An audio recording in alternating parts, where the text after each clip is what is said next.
আসসালামু আলাইকুম ওরহমতুল্লাহি ওবরাকাতুহ। আলহামদুলিল্লাহি রাব্বিল আলামিন ওয়াসসালাতু আসসালামু আলা রাসূলিহিল কারীম ওয়া আলা আলিহি ওয়া সাহবিহি আজমাইন। আমরা আল্লাহ তাআলার দরবারে প্রাণ খুলে শুকরিয়া আদায় করছি যে আল্লাহ পাক রব্বুল আলামিন বেশ কিছুদিন বিরতির পর আবারও আমাদেরকে ধারাবাহিক তাফসীর শোনার এই ক্লাসে যুক্ত হওয়ার তৌফিক দান করেছেন।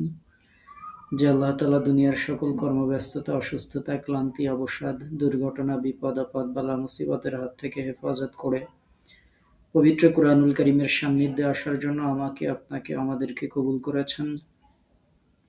এজন্য সেই মহান মনিবের দরবারে কালিমাতুশ শুকর আদায় করছি। আমরা পড়ছি আলহামদুলিল্লাহ। দরুদ ও সালাম জানাচ্ছি আমাদের প্রিয় নবী সাইয়্যিদুল মুরসালিন রাহমাতুল লিল আলামিন সিরাজে মুনীরা প্রিয় নবী মুহাম্মদুর রাসূলুল্লাহ। আমরা পড়ছি সাল্লাল্লাহু আলাইহি ওয়াসাল্লাম এর প্রতি।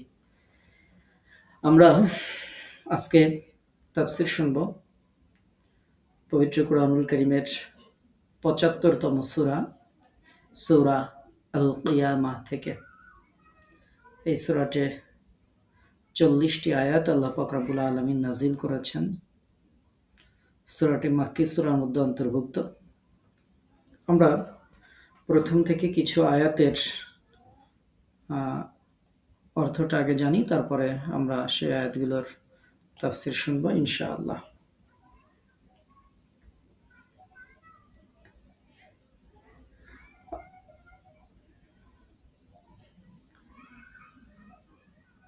আল্লাহ তাআলা জাল্লা শানুহু এই সূরার শুরুতেই বলছেন, লা উকসিমু, আমি কসম করছি না, বিয়াউমিল কিয়ামাহ, কিয়ামত দিনের। এটা হচ্ছে শাব্দিক অর্থ, বাট যখন আমরা এই আয়াতের অর্থ করব তখন আমরা এই নাটাকে বাদ দিয়ে দিব। নাটা কেন আসে আমরা একটু পরে বলবো ইনশাআল্লাহ। তো আমরা তখন এটা অর্থ করব যে আমি শপথ করছি কিয়ামতের দিনের। আয়াতের অর্থ হবে যে আমরা শপথ করছি, আমি শপথ করছি কিয়ামতের দিনের। ওয়ালা উকসিমু, এবং আমি শপথ করছি না বিন্নাফসিল লাওয়ামাহ, তিরস্কারকারী মনের, নফসের। এখানেও আমরা নাটা বাদ দিয়ে দিব। তো আমরা অর্থ করব আমি আরো শপথ করছি তিরস্কারকারী আত্মার, আমি আরো শপথ করছি ভৎসনাকারী আত্মার, এরকম অর্থ। আয়াহসাবুল ইনসান, আয়াহসাবু, মনে করেছে কি, ইনসান মানুষ মনে করে কি, ধারণা করে কি, আল্লান নাজমা, আমি কখনোই একত্রিত করব না, ইজামা, তার হাড়গুলোকে। মানুষ কি মনে করে যে আমি কখনোই তার হাড়গুলোকে একত্রিত করব না? অথবা এরকম অর্থ যে মানুষ কি মনে করে আমরা কখনোই তার অস্থি সমূহ একত্রে করতে পারবো না? এরকম অর্থ। আল্লাহ তাআলা এরপরে বলছেন, বালা, হ্যাঁ। এই হ্যাঁ মানে হচ্ছে অবশ্যই হ্যাঁ, অথবা এটার আরো শাব্দিক অর্থ আছে যে কেন নয়, কাদিরিন, সক্ষম, আলা, এ বিষয়ের উপর, আন নুসাউইয়া, যে নুসাউইয়া, পুনরায় বিন্যস্ত করব, বানানা, তার আঙ্গুলের অগ্রভাগ। তাহলে এর অর্থ হচ্ছে হ্যাঁ, আমি তার আঙ্গুলগুলোর অগ্রভাগ সমূহ পূর্ণ বিন্যস্ত করতে সক্ষম। আল্লাহ তাআলা বলছেন যে অবশ্যই হ্যাঁ, আমি তার আঙ্গুলের আগা পর্যন্ত পুনরায় বিন্যস্ত করতে সক্ষম। এরপর আল্লাহ পাক রব্বুল আলামিন বলছেন, ইয়াসআলু, সে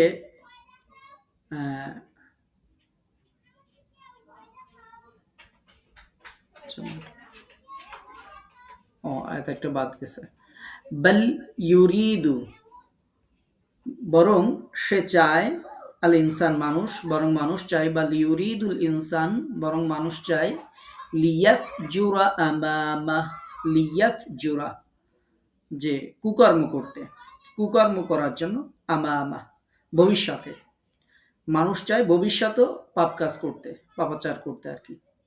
বরং মানুষ চায় ভবিষ্যতেও পাপাচার করতে, মানুষ ভবিষ্যতেও পাপাচার করতে চায়। ইয়াস আলু, সে জিজ্ঞাসা করে, আইয়ানা, কোন দিন, কবে, কখন, আইয়ানা কবে, ইয়াউমুল কিয়ামা, কিয়ামতের দিন কবে।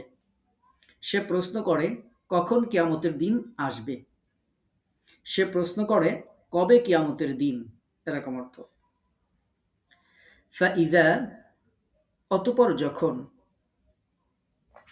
বারিকল বাসার, চক্ষু স্থির হয়ে যাবে, অতঃপর যখন চক্ষু স্থির হয়ে যাবে, যখন চক্ষু হতচকিত হয়ে যাবে, এরকম অর্থ। ওয়াখাসাফাল কমার, ওয়াখাসাফা, এবং আলোকহীন হয়ে যাবে, কমার চাঁদ, চাঁদ আলোহীন হয়ে যাবে, চাঁদ কিরণহীন হয়ে পড়বে। ওয়া জুমিয়া শামসু ওয়াল কমার, ওয়া এবং জুমিয়া একত্রিত করা হবে, আশ-শামস সূর্য, ওয়াল কমার সূর্য এবং চাঁদকে একত্র করা হবে। ইয়াকুলুল ইনসান, মানুষ বলবে যে, ইয়াউমা ইজিন, সেই দিন, আইনাল মাফার, পালাবার জায়গা কোথায়। সেদিন মানুষ বলবে, আজ পালাবার স্থান কোথায়। সেদিন মানুষ বলবে, পালাবার স্থান কোথায়, আইনাল মাফার, পালানোর স্থান কোথায়। কাল্লা, কখনো না, লা ওয়াজার, কোনো আশ্রয়স্থল নেই, কখনোই না, কোনো আশ্রয়স্থল নেই, না, কোনো আশ্রয়স্থল নেই। ইলা রব্বিক, তোমার রবের দিকে, ইয়াউমা ইজিন, সেই দিন, আল মুস্তাকার, অবস্থানস্থল, ঠাই শুধু সেদিন তোমার রবের নিকট, সেদিন ঠাই হবে আপনার রবেরই কাছে। ইউনাব্বাউল ইনসান, ইউনাব্বাউ, জানিয়ে দেওয়া হবে, খবর দেওয়া হবে, আল ইনসান, মানুষদেরকে, মানুষদেরকে জানিয়ে দেওয়া হবে, অবহিত করা হবে, ইয়াউমা ইজিন, সেই দিন, বিমা কদ্দামা, ওই বিষয়ে যা, কদ্দামা সে আগে যা পাঠিয়েছে, ও আখারা এবং পিছে যা ছেড়ে গিয়েছে। সেদিন মানুষকে অবহিত করা হবে সে কি আগে পাঠিয়েছে এবং কি পিছনে রেখে গেছে। সেদিন মানুষকে অবহিত করা হবে কি সে অগ্রে পাঠিয়েছিল এবং পশ্চাতে রেখে গিয়েছিল বা পাঠিয়েছিল। বালিল ইনসান, বরং মানুষ, আলা নাফসিহি বাসীরা, আলা নাফসিহি, তার নিজের ব্যাপারে, বাসীরা, খুবই অবগত, বরং মানুষ তার নিজের ব্যাপারে খুবই অবহিত, বরং মানুষ তার নিজের ব্যাপারে অবহিত।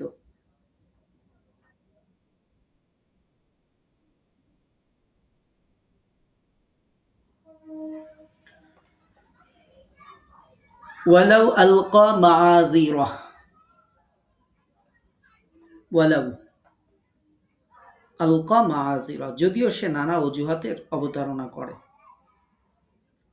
ওয়ালাউ, ওয়া এবং লাউ, যদিও, আলকা সে পেশ করে, মাআযিরা তার অজুহাত সমূহ, যদিও সে নানা অজুহাত পেশ করে।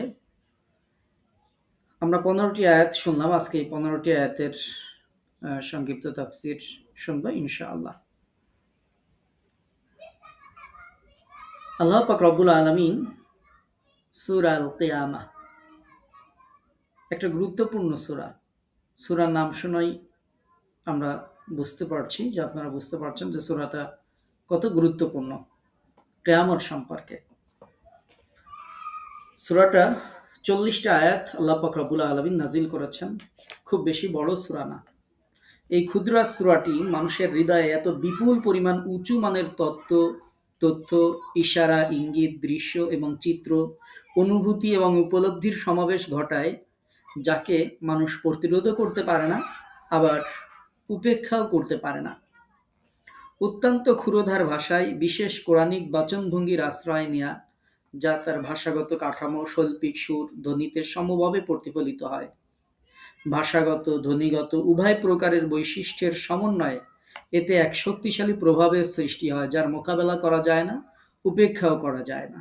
এমন একটা সূরা আজকে আমরা শুনছি। আজকে আমরা যে 15টি আয়াত শুনছি, প্রথমেই কিয়ামতের কথা উল্লেখ করা হয়েছে এবং সেখানে যে আমাদের সবাইকেই যেতেই হবে, কোনো মাপ পাওয়া যাবে না, মৃত্যুর মাধ্যমে আমাদের সেই ভয়াবহ সত্যের সামনে আমাদের দাঁড়াতে হবে, সেটি উল্লেখ করা হয়েছে।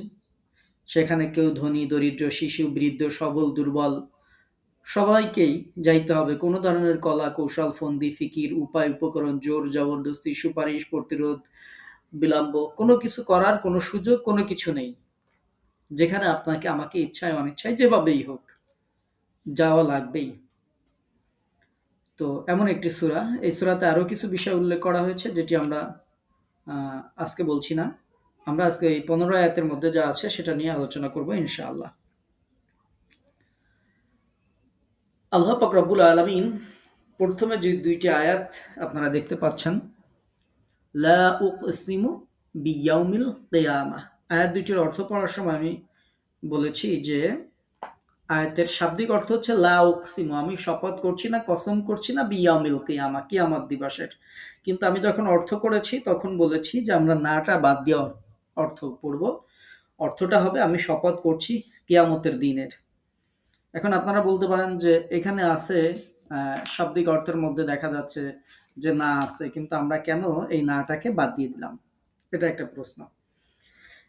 এটা হচ্ছে যে পবিত্র কুরআনুল কারীমের যে কোরআনিক ল্যাঙ্গুয়েজ, সেই কোরআনিক ল্যাঙ্গুয়েজ অনুযায়ী কোরআনুল কারীমে এরকম বিভিন্ন শপথের পূর্বে লা শব্দ ব্যবহার করা হয়েছে। এটা হচ্ছে মনে করেন একটা আলোচনা করা হচ্ছে, সেই আলোচনাটাকে খণ্ডন করার জন্য আল্লাহ পাক রব্বুল আলামিন লা শব্দ ব্যবহার করেছেন, যে তোমরা যা যা ভাবছো সব বাদ, বরং প্রকৃত ব্যাপার এরকম। তো কারো বিরোধী মনোভাব খণ্ডন করার জন্য শপথ করা হলে শপথের পূর্বে এই লা এটি ব্যবহৃত হয়। এবং পবিত্র কুরআনুল কারীমে যেমনটি ব্যবহৃত হয়েছে, আরবি যে ভাষা রীতি বা পদ্ধতিতেও এটার ব্যবহার প্রসিদ্ধ, সুবিদিত। এই শব্দ দ্বারা বক্তব্য শুরু করার মাধ্যমে এটাই প্রমাণ করে যে আগে থেকে কোনো বিষয়ে আলোচনা করা হচ্ছিল বা আলোচনা চলছিল, যার প্রতিবাদ করার জন্য এই সূরা নাজিল হয়েছে। অর্থাৎ তোমরা যা বলছো তা ঠিক নয়, আমি কসম করে বলছি প্রকৃত ব্যাপার হচ্ছে এটি, অর্থাৎ কিয়ামত অবশ্যম্ভাবী। তো এরকম বিষয়ের জন্য নেতিবাচক যে বিষয়গুলো, যেগুলোকে প্রত্যাখ্যান করা হয়, তখন এই লা শব্দগুলো ব্যবহার করা হয়। তো এখানে কি প্রত্যাখ্যান করা হচ্ছে? এখানে হচ্ছে শপথ করা হচ্ছে কিয়ামত সংগঠিত হবে সে বিষয়ে। কারণ অজ্ঞ লোক যারা, তারা কিয়ামতকে কেউ প্রত্যাখ্যান করে, কেউ সন্দেহ করে, কেউ মনে করে কিয়ামত হবে না, কেউ মনে করে হলেও হতে পারে। তো এরকম বিভিন্ন ধ্যান ধারণা যে মানুষের মধ্যে ছিল, এই সব কিছু বাদ দিয়ে বলা হচ্ছে যে কিয়ামত অবশ্যই হবে। লা মানে না, তোমরা যা মনে করছো তার কিছুই না। ও কসিমু, আমি শপথ করছি বিয়াউমিল কিয়ামা, কিয়ামত দিবসের। তার মানে হচ্ছে কিয়ামত অবশ্যই হবে। তোমরা যে সন্দেহ, সংশয়, দ্বিধা যা কিছু করছো তার কোনোটাই সত্য না, বরং কিয়ামত অবশ্যই অবশ্যই অবশ্যম্ভাবী হবে। তো এরকম বোঝানোর জন্য লা শব্দটি ব্যবহার করা হয়। পরের বাক্যও সেম, একটা বললে আর একটা বলার দরকার নেই। ওয়ালা উকসিমু, এবং আমি কসম করছি না, বিন নাফসিল লাওয়ামা, নাফসের লাওয়ামার। তো এখানেও লাটা এরকম জন্যই ব্যবহার করা হয়েছে। অর্থাৎ এটারও অর্থ করতে হবে যে আমি কসম করছি নাফসের লাওয়ামার। এখানে খুব সুন্দর একটা জিনিস আজকে আপনাদেরকে জানাবো, যেটা সারা জীবন মনে রাখবেন, এবং এটা পবিত্র কুরআনুল কারীমের বিভিন্ন জায়গায় পাবেন। কোন জায়গায় দেখবেন লেখা আছে মান আতাল্লাহু বিকলবিন সালিম, যে আল্লাহর কাছে কলবে সালিম নিয়ে আসবে। কোথাও লেখা আছে ইয়া আইয়াতুহান নাফসুল মুতমাইন্নাহ ইরজিউই ইলা রাব্বিকি রাদিয়াতাম মারদিয়াহ। তো এই যে নাফসে মুতমাইন্না, নাফসে লাওয়ামা, কলবে সালিম, এগুলো কি? নাফসে আম্মারা, এটার পরিচয় আজকে যেহেতু এখানে আসলো সেহেতু বলে রাখছি। সামনের বিভিন্ন ক্লাসে হয়তো বারবার বলা হবে না, তো আজকে একটু খেয়াল করে শুনে রাখবেন। নাফসে লাওয়ামাটা কি? লাওয়ামা এটা লাউমুন থেকে উদ্ভূত, অর্থাৎ তিরস্কার করা, ধিক্কার দেয়া। তাহলে নাফসে লাওয়ামা মানে হচ্ছে এমন নফস যেই নফস তিরস্কার করে।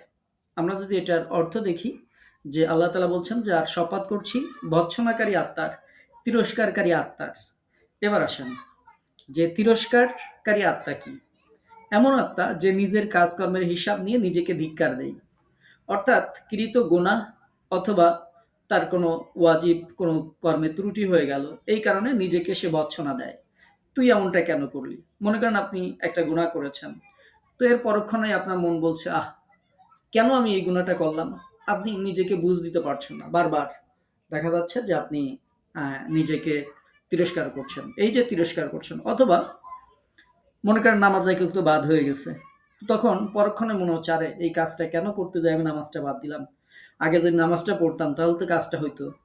দেখবেন যে আমাদের আত্মার কন্ডিশন হচ্ছে এরকম, যে এই যে তিরস্কার করে এই আত্মাকেই আল্লাহ তাআলা বলেছেন যে সৎকর্ম সম্পর্কেও নিজেকে এই বলে তিরস্কার করে যে তার আরো বেশি কাজ করা দরকার। কেন আরো বেশি সৎ কাজ করলে তুমি আরো উচ্চ মর্যাদা কেন লাভ করলে না, নিজের ব্যাপারে সে এরকম মনে করে। আর খারাপ কাজ হয়ে গেলেও সে এরকম মনে করে যে কেন আমি এই খারাপ কাজ করলাম। মূল কথা হচ্ছে একজন কামেল মুমিন ব্যক্তি সর্বদাই তার প্রত্যেক সৎ এবং অসৎ কাজের জন্য নিজেকে তিরস্কার করে। সৎ কাজের জন্য তিরস্কার করে, অসৎ কাজের জন্য তিরস্কার করে। অসৎ কাজ তো বললাম, পাপ কাজ হয়ে গেলে, মিথ্যা কথা একটা বলে ফেললে, যে কোনো কিছু হলে তিরস্কার করে। আবার সৎ কাজ, ব্যক্তি ৫ ওয়াক্ত নামাজ পড়ছে কিন্তু তার মনে হচ্ছে কেন তাহাজ্জুদের নামাজটা পড়লাম না, তো এই যে বিষয়গুলো, কেন কোরআনের ক্লাসটা করলাম না, মানে আরো বেশি সৎ কাজ করার জন্য তাকে তিরস্কার করে। এই গোনাহ অথবা ওয়াজিব কর্মের ত্রুটির কারণে তিরস্কার তার অন্তর তাকে করে। সৎ কাজে তিরস্কার করার কারণ হচ্ছে এই যে নফস যদি ইচ্ছা করতো তাহলে আরো বেশি সৎ কাজ করতে পারতো, সে বেশি সৎ কাজ কেন করলো না, এইটা তাকে পীড়া দিতে থাকে। এই অর্থের ভিত্তিতেই হাসান বসরি রাহিমাহুল্লাহ নাফসে লাওয়ামার তাফসির করেছেন যে নাফসে মুমিনা, অর্থাৎ মুমিনের আত্মা। তিনি বলেছেন, আল্লাহর কসম, মুমিন তো সর্বদা সর্ব অবস্থায় নিজেকে ধিক্কারই দেয়। সৎকর্মসমূহে সে আল্লাহর শানের মোকাবেলায় আপন কর্মে অভাব এবং ত্রুটি অনুভব করে। কেননা আল্লাহর শানের হক পুরোপুরি আদায় করা তার সাধ্যাতীত ব্যাপার। ফলে তার দৃষ্টিতে ত্রুটি থাকে এবং তার জন্য নিজেকে ধিক্কার দেয়। পক্ষান্তরে অসৎ কাজ হলে মুমিনের কাছে এটা অত্যন্ত কঠোর হয়ে দেখা দেয়। ফলে তখন সে আবার নিজেকে ধিক্কার দেয়। তো তাহলে ধিক্কার দানকারী আত্মা, তিরস্কারকারী আত্মা, এটার ব্যাপারে আমরা শুনলাম। যাদের অন্তর খারাপ কাজ করলে যদি আপনার অন্তরে অনুশোচনা হয়, বুঝবেন এই নাফসে লাওয়ামার মধ্যে আপনি আছেন। যদি ভালো কাজ করতে না পারার কারণে আপনার মনে অনুশোচনা হয়, আরে আজকে কোরআনের ক্লাসটা করতে পারলাম না, আজকে তাহাজ্জুদটা পড়তে পারলাম না, এইটার জন্য যদি আপনার অন্তরে অনুশোচনা হয়, তাহলে আপনি বুঝবেন যে আপনি নাফসে লাওয়ামার মধ্যে আছেন। এবার আমরা আসি, নাফসের আরো কিছু বৈশিষ্ট্য আছে। এটা ৩টি গুণ আপনারা পাবেন বিভিন্ন জায়গাতে। প্রথমে হচ্ছে নাফসে আম্মারা, এটা হচ্ছে ফার্স্ট স্টেজ, প্রথম স্তর। দ্বিতীয় স্তরটা হচ্ছে নাফসে লাওয়ামা, আর তৃতীয় স্তর হচ্ছে নাফসে মুতমাইন্না। সাধারণত নাফসে আম্মারা হচ্ছে সেই নাফস যেই নাফস সব সময় আমাদেরকে খারাপ কাজে দিকে প্ররোচিত করে, উদ্গ্রীব করে। আত্মার প্রতিটি মানুষের মজ্জাগত এবং স্বভাবগত, সে মানুষকে মন্দ কাজে লিপ্ত হতে জোরদার আদেশ করে। তো এটা হচ্ছে সবার মধ্যে আছে, কাফির, মুশরিক, বেঈমান, মুমিন সবার মধ্যেই নাফসে আম্মারা কাজ করে, যে সব সময় তাকে খারাপ কাজের দিকে প্ররোচিত করে। এবার দ্বিতীয় স্টেজের এই আত্মার মধ্যে তারা আসতে পারে যারা ঈমান, সৎকর্ম সাধনার বলে সে নাফস লাওয়ামা হয়ে যায়। সবার যে নাফসে আম্মারাটা আছে, ব্যক্তি যখন ভালো কাজ করা শুরু করে দেয়, ব্যক্তি যখন আল্লাহর উপর ঈমান আনে, বিশ্বাস আনে, যখন তার অন্তর তাকে তিরস্কার করার মতো একটা অবস্থায় সৃষ্টি হয়, তখন এটাকে বলা হয় নাফসে লাওয়ামা। এবং মন্দ কাজ ও ত্রুটির কারণে তখন সে অনুতপ্ত হতে শুরু করে। আর নাফসে আম্মারা যেটা, সেটা খারাপ কাজ করলেও কিছুই তার মনে হয় না। দেখবেন আপনার সামনে একজন সুদ খাচ্ছে, ঘুষ খাচ্ছে, মিথ্যা কথা বলছে, নামাজ পড়ছে না, তার মনের মধ্যে কোনো অনুশোচনা নেই, বিন্দু মাত্র না। আপনি বললেও তার কিছু যায় আসে না, না বললেও কিছু যায় আসে না। তো এটা হচ্ছে নাফসে আম্মারা, তার অন্তরটা ওই অবস্থায় আছে। আর যখন কারো অন্তরে অনুশোচনা সৃষ্টি হয় খারাপ কাজ করলে, তখন সে হচ্ছে নাফসে লাওয়ামার মধ্যে চলে আসে। এটাকে আমরা অনেক সময় বিবেক বলি, যে তোর বিবেক বলতে কিছু নেই, মানে মানুষের বিবেক, যেটাকে আমরা বলি তোর বিবেক সবসময় একটা ভালো কাজের দিকে আদেশ দেয়, এটাকে আমরা স্বাভাবিক পরিবেশে বিবেকও বলা হয়। তো এই নাফসে লাওয়ামার অধিকারী যারা, তারা মন্দ কাজ থেকে সম্পূর্ণ বিচ্ছিন্ন হতে পারে না। অর্থাৎ তারা কখনো কখনো খারাপ কাজ করে ফেলে, ভালো কাজও করে, খারাপ কাজও করে। খারাপ কাজ করলে মনে হয় হায় রে কেন করলাম, ভালো কাজ যদি ছেড়ে দেয় তাও মনে হয় যে কেন এই ভালো কাজটা ছেড়ে দিলাম, কেন আর একটু বেশি ভালো কাজ করলাম না। এটা হচ্ছে নাফসে লাওয়ামা। নাফসে লাওয়ামার অধিকারী যারা, তারা ভালো কাজও করে, খারাপ কাজও করে। নাফসে আম্মারা যারা, তারা খারাপ কাজের পথেই থাকে, তাদের মধ্যে অনুশোচনা সৃষ্টি আনা। তাহলে দুইটা স্তর আমরা পাইলাম। এবার তৃতীয় স্তর, সৎকর্ম করতে করতে একজন মানুষের যখন উন্নতি হয় তার ইমানের, যখন সে আল্লাহর নৈকট্য লাভের চেষ্টা করতে করতে যখন শরীয়তের আদেশ নিষেধ প্রতিপালন করে, এটা তার মজ্জাগত ব্যাপার হয়ে যায়। শরীয়ত বিরোধী কাজের প্রতি তার ঘৃণা অনুভব হতে থাকে। শরীয়ত বিরোধী কিছু দেখলেই তার মনের মধ্যে কষ্ট হতে থাকে, ঘৃণা হতে থাকে। ভালো কাজ তার মনেই করা লাগে না, অটোমেটিক্যালি তার সফটওয়্যার সেট আপ করার মতো সে অটোমেটিক্যালি সবসময় ভালো কাজ করতেই থাকে। তো তখন এই যে নফস, এই নফসটাই হচ্ছে মুতমাইন্না, সন্তুষ্ট চিত্ত উপাধি প্রাপ্ত। যেই আত্মাগুলোকে আল্লাহ তাআলা বলবেন মৃত্যুর সময়, ইয়া আইয়াতুহান নাফসুল মুতমাইন্না ইরজিউই ইলা রাব্বিকি রাদিয়াতাম মারদিয়া, সন্তুষ্ট চিত্তে, হে প্রশান্ত আত্মা, সন্তুষ্ট চিত্তে তোমার রবের কাছে বের হয়ে আসো, চলে আসো। এটা হচ্ছে সেই আত্মা, যেই আত্মা কোনো খারাপ কাজ করে না। যেই আত্মা খারাপ কাজ করতে দেখলেই অনুশোচনা হয়, তার মধ্যে খারাপ কাজ করতে দেখলেই তার মধ্যে খারাপ লাগে, শরীয়ত বিরোধী কোনো কাজের প্রতি তার অন্তরে ঘৃণা সৃষ্টি হয়, ভালো কাজ একাই করতে থাকে, আল্লাহর সান্নিধ্য লাভ করে, এই আত্মা হচ্ছে নাফসে মুতমাইন্না। এটা হচ্ছে আত্মার সর্বোচ্চ স্তর। এই ধরনের নাফস যাদের অর্জিত হয়, তারা দ্বীনি ব্যাপারে কোনো প্রকার সন্দেহ করে না। তারা কখনো প্রবৃত্তির অনুসরণ করে না। অর্থাৎ প্রবৃত্তির অনুসরণায়, নফসের তাড়নায় হুটহাট করে পাপ কাজ, এগুলোর মধ্যে তারা কখনোই জড়া যায় না। তারা একেবারেই পাপ কাজ থেকে মুক্ত হয়ে জীবনযাপন করে। তখন তাদেরকে পবিত্র কোরআনে আবার কলবে সালিম বলা হয়েছে, সুস্থ আত্মা বলা হয়েছে। এই সমস্ত লোকদের প্রশংসা করে আল্লাহ তাআলা সূরা আশ-শুআরার মধ্যে দুইটা আয়াত নাজিল করেছেন। আল্লাহ পাক রব্বুল আলামিন সেই আয়াতে বলছেন যে সেই দিন উপকৃত হবে শুধু সে, যে আল্লাহর কাছে আসবে বিশুদ্ধ অন্তঃকরণ নিয়ে। সেদিন শুধু সে উপকারিতা আসবে। মান আতাল্লাহ বেকলবিন সালিম, যে কলবে সালিম নিয়ে যে আল্লাহর কাছে আসবে। তো এই কলবে সালিম হচ্ছে সেই নাফসে মুতমাইন্না যার অর্জিত হবে। তো আজকের তাফসীর থেকে আমরা এটা শিক্ষা নেব, আল্লাহর কাছে দোয়া করব আল্লাহ তাআলা যেন আমাদের বর্তমান, আমাদের আমি সহ আমরা যারা ক্লাস করছি, আমাদের আত্মাগুলো নাফসে লাওয়ামা পর্যন্ত আসছে। অর্থাৎ আমরা ভালো কাজও করি, খারাপ কাজও করি। খারাপ কাজ করলে অনুশোচনা হয়, ভালো কাজ ছেড়ে দিলে অনুশোচনা হয়। আমরা নাফসে লাওয়ামা পর্যন্ত আসতে পারছি। আপনাদের মধ্যে কেউ কেউ থাকতে পারেন যারা যারা নাফসে মুতমাইন্নার অধিকারী। তো যারা আমার মতো আর কি, তাদের কথা বলছি যে আমাদের অন্তরটা হচ্ছে নাফসে লাওয়ামাতে আছে, আমরা নাফসে মুতমাইন্না অর্জন করতে পারি নাই। আল্লাহর কাছে দোয়া করব যে আল্লাহ পাক রব্বুল আলামিন যেন সেই নাফসে মুতমাইন্না, এই কলব যেটাকে আল্লাহ তাআলা কলবে সালিম বলেছেন সূরা শুআরাতে, সেই কলব অন্তর, সেই অন্তর নাফসে মুতমাইন্না যেন আল্লাহ পাক রব্বুল আলামিন অর্জন করেন, আমাদের তৌফিক দান করেন। আমাদের সকলের অন্তরগুলোকে যেন আল্লাহ তাআলা নাফসে মুতমাইন্নার মধ্যে কবুল করে নেন। আমরা পড়ছি আমিন। তাহলে নাফস সম্পর্কে আজকে আমরা বিস্তারিত আলোচনা করলাম। নাফসে আম্মারা প্রথম স্টেজ, দ্বিতীয় স্টেজ নাফসে লাওয়ামা, তৃতীয় স্টেজ হচ্ছে নাফসে মুতমাইন্না। এবার আসে, আমাদের এখানেই বেশি সময় চলে গেল। আয়াহসাবুল ইনসান, আল্লাহ তাআলা ৩ নম্বর আয়াতে বলছেন যে মানুষ কি মনে করে আল্লান নাজমা ইযামা, যে আমি তার হাড়গুলোকে একত্র করব না। এটা কি মানুষেরা মনে করে? আল্লাহ তাআলা এরপরে বলছেন বালা কাদিরিনা আলা আন নুসাউইয়া বানানা, অবশ্যই হ্যাঁ, আমি তার আঙ্গুলের আগা পর্যন্ত পূর্ণবিস্ত করতে সক্ষম।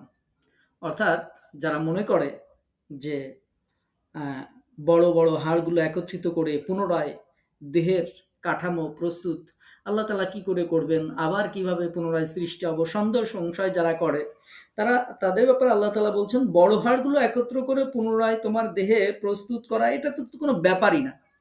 বরং আমি তোমার দেহের সূক্ষ্মতম অঙ্গ প্রত্যঙ্গ, এমনকি তোমার আঙ্গুলের জোড়াগুলো পুনরায় ঠিক করে বানাতে সক্ষম, যেমন তা এর আগে ছিল। তবে তোমাদের পুনরুত্থিত করতে অসক্ষম হওয়ার কোনো কারণই থাকতে পারে না। আল্লাহ পাক রব্বুল আলামিন এটি বলছেন যে এটা তোমাদের ভুল ধারণা, যে মানুষকে মনে করে যে আমি তার হাড়গুলোকে একত্র করতে পারবো না, বরং আমি তো একত্র করবই, এমনকি তাদের আঙ্গুলের যে অগ্রভাগ পর্যন্ত আমি পুনরায় পূর্ণ বিন্যাস করতে সক্ষম। আমি ইচ্ছা করলে সে পূর্বে যা ছিল তার চেয়ে কিছু বেশি দিয়ে তাকে পুনরায় উত্থিত করতে পারবো। তো আমরা এখানে ছোট্ট একটা কথা বলে রাখি, সেটা হচ্ছে আমাদের আঙ্গুলের অগ্রভাগ যেটার মধ্যে ফিঙ্গারপ্রিন্ট আছে, আমরা টিপসই দিই। টিপসই এটা কাজ করে কিভাবে, যে আপনার যে আঙ্গুলের অগ্রভাগের চামড়ার মধ্যে যে ছোট ছোট রেখাগুলো আছে, এগুলোর মাধ্যমে আমরা টিপসই দিই। যে এই পৃথিবীতে মনে করেন যদি 700 কোটি মানুষ থাকে, আপনার টিপসইয়ের সাথে এই পৃথিবীর দ্বিতীয় কোনো মানুষের টিপসই মিলবে না। আল্লাহ পাক রব্বুল আলামিন এমনভাবে সৃষ্টি করেছেন, আপনার কণ্ঠের সাথে কারো কণ্ঠ মিলবে না, আপনার চেহারার সাথে কারো চেহারা মিলবে না। এমনকি আপনার এই ফিঙ্গারপ্রিন্টের সাথে এই পৃথিবীর দ্বিতীয় কোনো মানুষের ফিঙ্গারপ্রিন্ট মিলবে না। তো এই যে ফিঙ্গারপ্রিন্ট দিয়ে আল্লাহ পাক রব্বুল আলামিন আপনাকে এই দুনিয়াতে পাঠালেন, ঠিক এরকম আল্লাহ তাআলা আপনাকে হুবহু এই ফিঙ্গারপ্রিন্ট দিয়েই পুনরায় আবার আল্লাহ পাক রব্বুল আলামিন সৃষ্টি করতে সক্ষম, এবং তিনি পুনরায় সৃষ্টি করবেন। এজন্য যারা সন্দেহ করে তাদের ব্যাপারে আল্লাহ তাআলা বলছেন যে মানুষটি মনে করে যে আমি তার হাড়গুলোকে, যে অস্থিগুলো আছে সেগুলোকে একত্র করতে পারবো না, বরং আমি তার এই যে ফিঙ্গারপ্রিন্ট আছে অথবা আঙ্গুলের, কেউ কেউ তাফসির, ম্যাক্সিমাম তাফসির উল্লেখ করা হয়েছে আঙ্গুলের জোড়া, এই জোড়াগুলো যেমন ছিল, এই ফিঙ্গারপ্রিন্ট যেমন ছিল, ঠিক সেরকম অবস্থায় পুনরায় বিন্যাস করতে আমি আল্লাহ পাক রব্বুল আলামিন সক্ষম। তো আল্লাহ তাআলা সেটা করবেন। আল্লাহ তাআলা এরপর মানুষের ব্যাপারে বলছেন, বাল ইউরিদুল ইনসানু লিয়াফজুরা আমামা, বরং মানুষ চায় ভবিষ্যতেও সে পাপ কাজ করতে চায়। তারা কিয়ামতকে অস্বীকার কেন করছে? কিয়ামতকে, আখেরাতকে অস্বীকার করার মূল কারণ হলো যে তারা চায় আজ পর্যন্ত তারা পৃথিবীতে যেরূপ লাগামহীন জীবনযাপন করে এসেছে, ভবিষ্যতেও ঠিক তেমন কর্ম তারা করবে। মনে করেন কিয়ামতের জবাবদিহিতা যদি না থাকে, তাহলে সকালবেলা আমি ঘুমায় থাকতে পারবো। কিয়ামতের জবাবদিহিতা যদি না থাকে, আমার যদি ক্ষমতা থাকে আর একজনের সম্পত্তি দখল করতে পারবো, সব কিছু করা যায়। যদি কিয়ামত না থাকে, কিয়ামতের জবাবদিহিতার ভয় যদি না থাকে, যে কোনো কিছুই করা যায়। যে কোনো কিছু, জেনা ব্যভিচার থেকে শুরু করে যে কোনো কিছু মানুষ সুযোগ পাইলে, সক্ষম থাকলে সে যে কোনো কিছু করতে পারে। তো যারা কিয়ামতকে অস্বীকার করে, মূলত আল্লাহ পাক রব্বুল আলামিন বলছেন এই কিয়ামতকে অস্বীকার করার মাধ্যমে বাল ইউরিদুল ইনসানু লিয়াফজুরা আমামা, মানুষ চায় যে সে ভবিষ্যতে পাপ কাজ করবে। এটা করার জন্য, লাগামহীন এই জীবনযাপন করার জন্য সে কিয়ামতকে অস্বীকার করছে। আজ পর্যন্ত তারা যে ধরনের জুলুম করেছে, অত্যাচার করেছে, বেইমানি করেছে, পাপাচার করেছে, দুষ্কর্ম করে এসেছে, ভবিষ্যতেও যেন সেইগুলো সে করতে পারে, অবাধ স্বাধীনতা যেন তার থাকে, যেন সে এভাবে অসৎ কাজ করতেই থাকে সৎ পথে। এই কারণেই সে ফিরে আসতে চায় না কিয়ামতকে, এই কারণেই সে অস্বীকার করে। কোনো কোনো মুফাসসির এই আয়াতের ব্যাপারে বলেছেন যে আয়াতের উদ্দেশ্য হচ্ছে বরং সে তার সম্মুখস্থ বস্তু অর্থাৎ কিয়ামতকে মিথ্যা প্রতিপন্ন করতে চায়, কারণ এরপরে বলা হয়েছে সে প্রশ্ন করে কখন কিয়ামত আসবে। তো এভাবে সে কিয়ামতকে অস্বীকার করতে চায়, অর্থাৎ সে বলে ইয়াস আলু আইয়ানা ইয়াউমুল কিয়ামা, সে বলে যে কিয়ামত কবে আসবে, আমি মারা যাব, এরপরে কবে কি হবে না হবে, কখন কিয়ামত আসবে, এরকম সে বিভিন্ন কথা সে বলে যে কখন কবে কিয়ামত আসবে।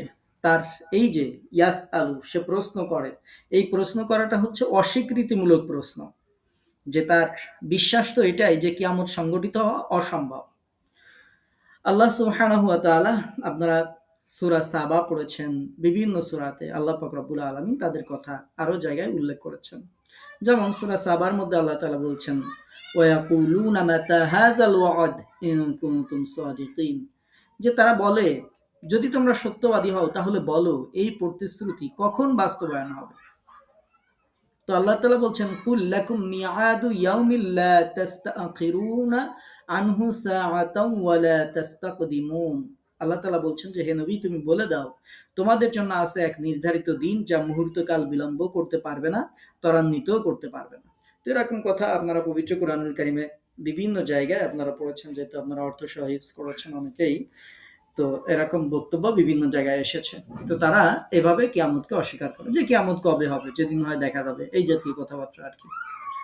আল্লাহ তাআলা সেই কিয়ামতের বর্ণনা এরপরে দিচ্ছেন, ফাইযা বারিকাল বাসার, যখন চক্ষু স্থির হয়ে যাবে, বারিকাল বাসার, চক্ষু স্থির হয়ে যাবে। সূরা ইব্রাহিমের মধ্যেও আল্লাহ পাক রব্বুল আলামিন এরকম কথাই বলেছেন, লা ইয়ারতাদ্দু ইলাইহিম তরফুহুম, যে নিজেদের প্রতি তাদের দৃষ্টি আর ফেরবে না। এরকম চক্ষু স্থির হয়ে যাবে। তারা ভয়ে ত্রাসে চোখ বড় বড় করে এদিক ওদিক তাকাইতে থাকবে। তাদের দৃষ্টি কোনো নির্দিষ্ট জিনিসের উপর থাকবে না। কিয়ামতের দিবসের এই ভয়াবহতা মানুষের ভয় ভীতিকে আচ্ছন্ন করে রাখবে। যে সেদিন মানুষ চক্ষু স্থির হয়ে যাবে, এটা তাফসিরে কেউ কেউ বলেছেন যে তারা হতবুদ্ধি হয়ে যাবে, নতজানু হয়ে যাবে। কিয়ামত দিবসে আতঙ্কময় অবস্থা তাদের মধ্যে হয়ে যাবে। তো আল্লাহ তাআলা সেটি বলেছেন যে বারিক আল বাসার, বারিক আল বাসার, এই যে বারিক শব্দটা দেখতে পাচ্ছেন, বারিক, এই বারিক শব্দের অর্থ হচ্ছে বিদ্যুতের ঝলকে চোখ ধাঁধিয়ে যাওয়া, বৈদ্যুতিক ঝলকে চোখ ধাঁধিয়ে যাওয়া।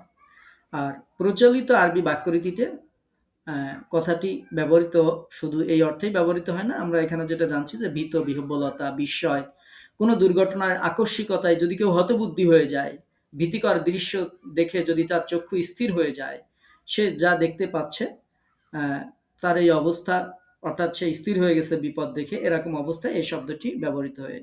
পবিত্র কুরআনুল কারিমেও আল্লাহ পাক রব্বুল আলামিন এই কথাটি বলেছেন, এবং পবিত্র কোরআনের আরও জায়গায় বলা হয়েছে যে আল্লাহ তো তাদের অবকাশ দিচ্ছেন সেই দিন পর্যন্ত যেদিন তাদের চক্ষুসমূহ স্থির হয়ে যাবে। এরকম পবিত্র কোরআনুল কারিমে আরও জায়গায় উল্লেখ করা হয়েছে। অর্থাৎ মানুষের ভয়ে, আতঙ্কে চোখগুলো সব স্থির হয়ে যাবে, মানুষের সেন্স আর কাজ করবে না।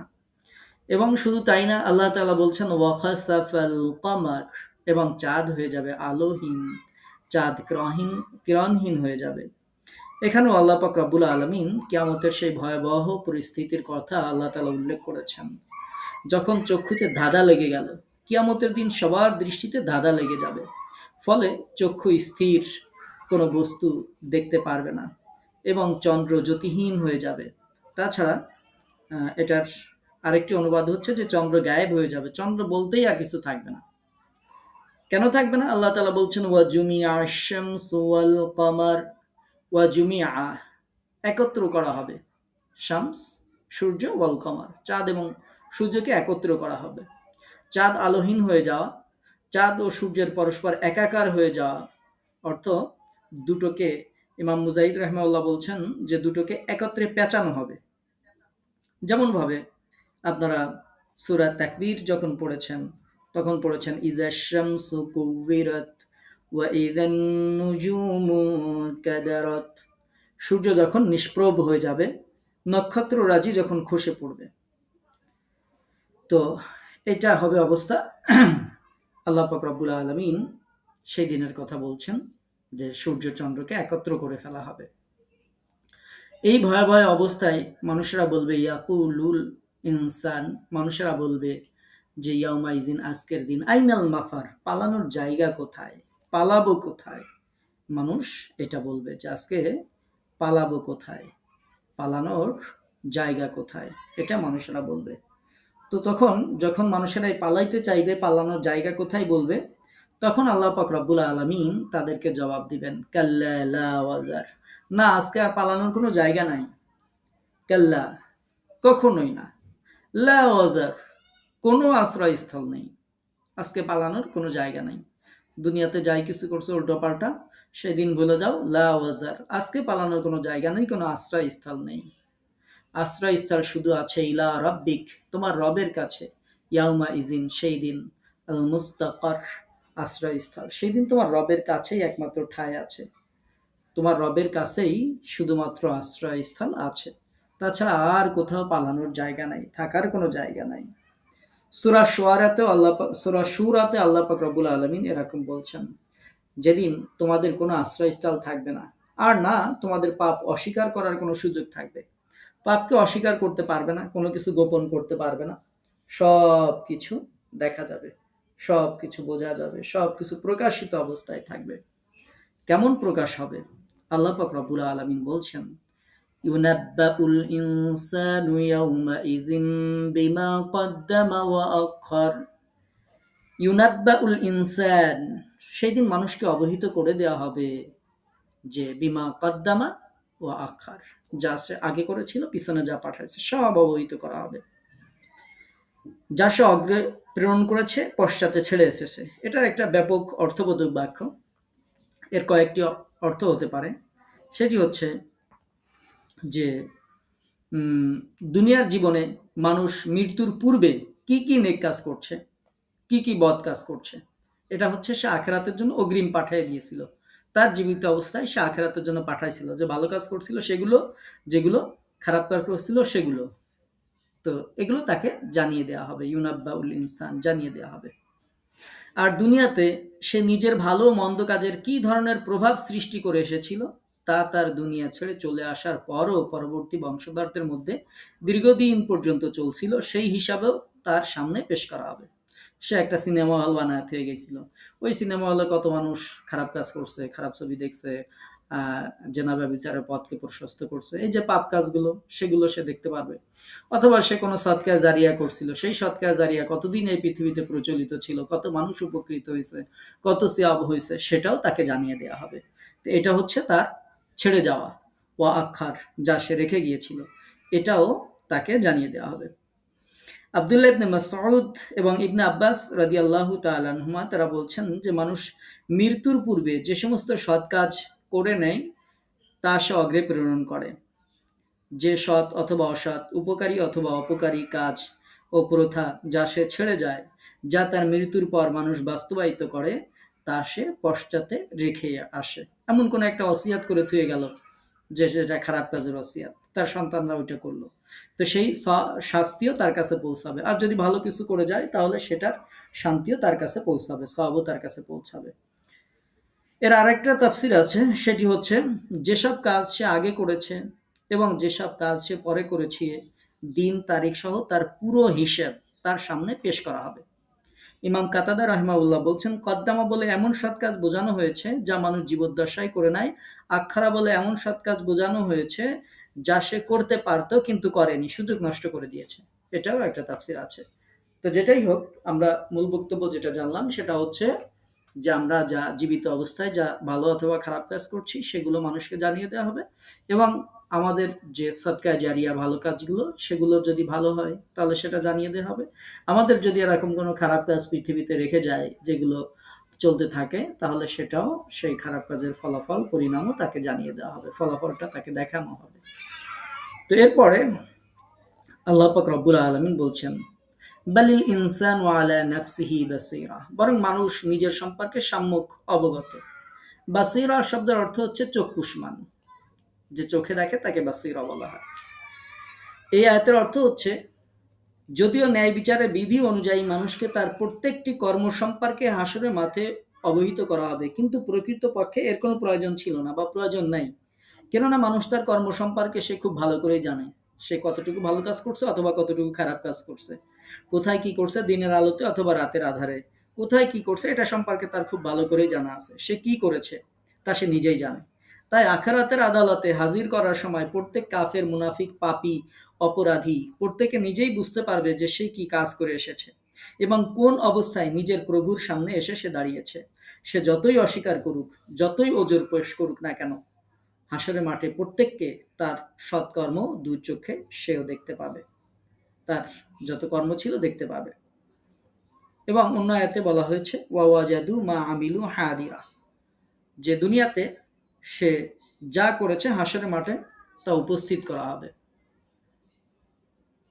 হাসরের মাঠে সেগুলো উপস্থিত সে দেখতে পাবে। সুতরাং তারা তার সচক্ষে প্রত্যক্ষ করবে।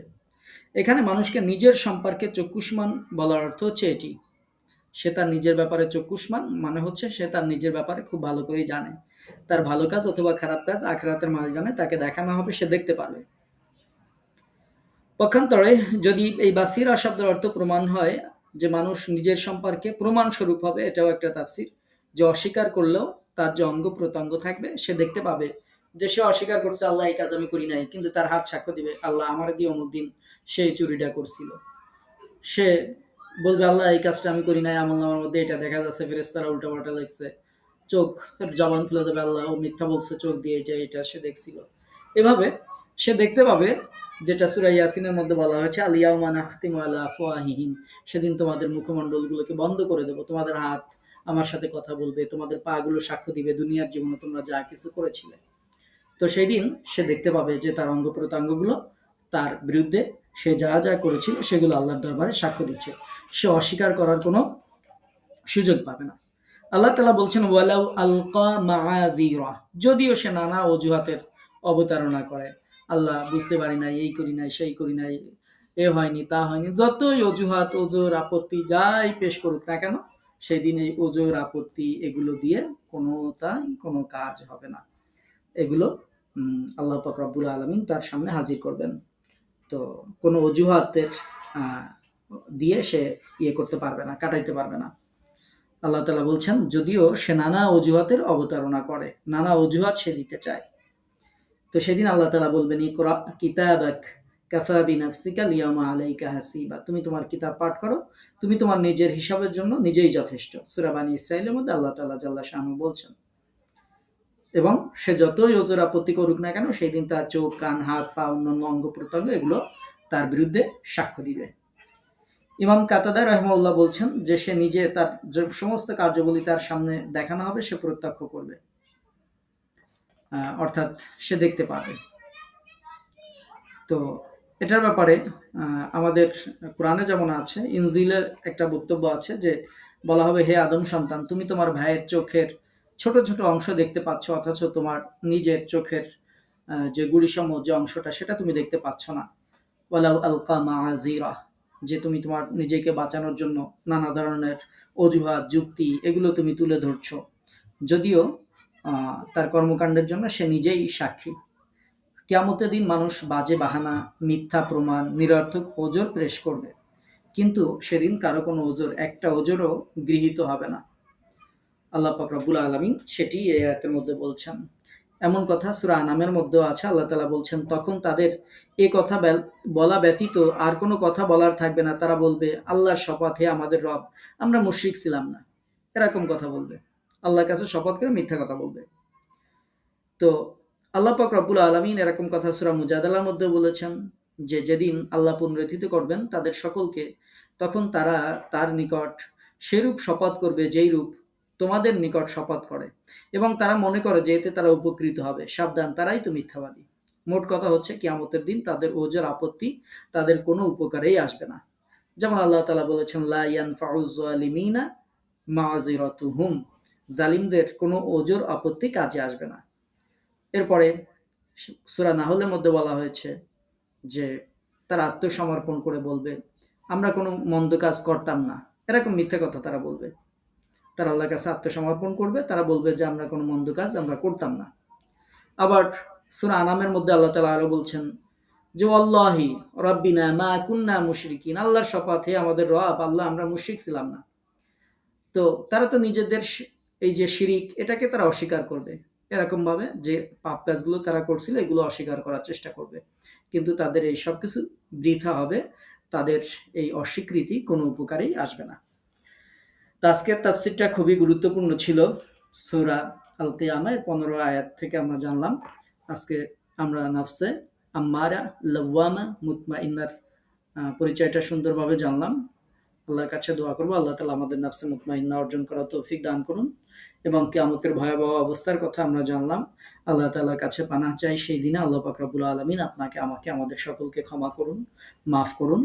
এজন্য আল্লাহর কাছে প্রার্থনা জানিয়ে আমরা আমাদের আজকের তাফসীরের ক্লাস শেষ করছি। কারো যদি কোনো প্রশ্ন থাকে বলতে পারেন।